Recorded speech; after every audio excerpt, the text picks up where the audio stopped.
ఇలా నేను మండల్లో మాట్లాడినా బీసీలకు బిచ్చమేసిన బడ్జెట్ ఏందా తెలంగాణ రాష్ట్రంలో 2,91,000 కోట్ల బడ్జెట్ని సగానికి జీరితే అది బీసీలకు దక్కాల్సిన బడ్జెట్ అని చెప్పిన నేను ఓపెన్గా చెప్పిన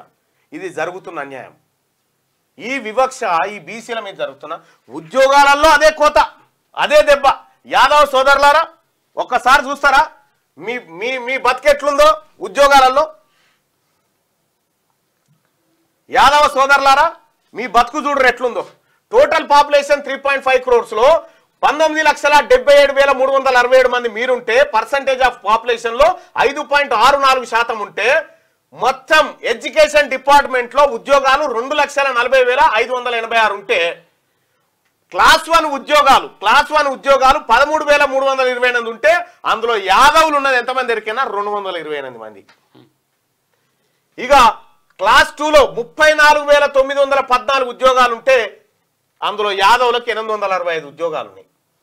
క్లాస్ 3లో 1,64,466 ఉద్యోగాలు ఉంటే అందులో యాదవులకు దక్కిన ఉద్యోగాలు 4,120 ఇవి కూడా బుడబుడ్డాయి ఊడ్చేటి తూడ్చేటి కప్పులు తెచ్చేటి ఇవే క్లాస్ 4లో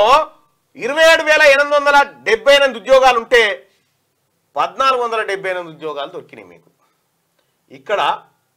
టోటల్ ఉద్యోగాల్లో 2,40,586 ఉద్యోగాలు ఓన్లీ ఎడ్యుకేషన్ డిపార్ట్మెంట్ లో ఉంటే 6,691 ఉద్యోగాలు మాత్రమే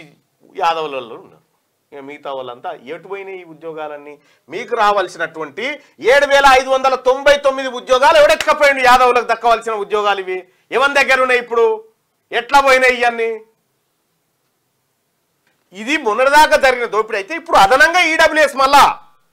ఇప్పుడు ఇవి కూడా ఉండేవి 6,691 కూడా ఉండేవి ఇవి కూడా బీక్తాయి ఎప్పుడు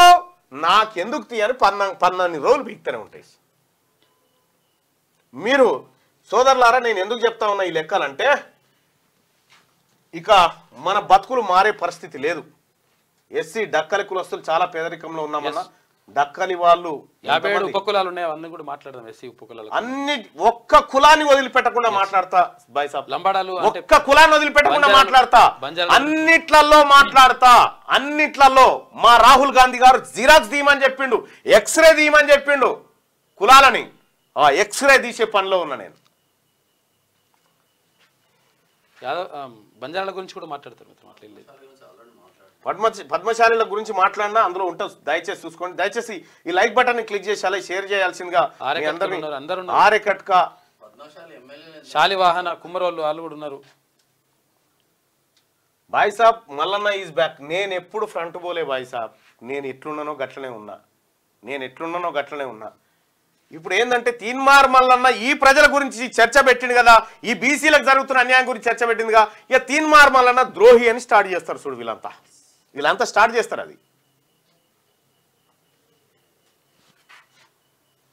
అందరి గురించి మాట్లాడతా బాయ్ సాబ్ నేను మాట్లాడిన ప్రతి మాట మీ వాట్సాప్ గ్రూప్లలో పెట్టుకోరు మీ గ్రూప్లలో చర్చ కానీ లైక్ చేయండి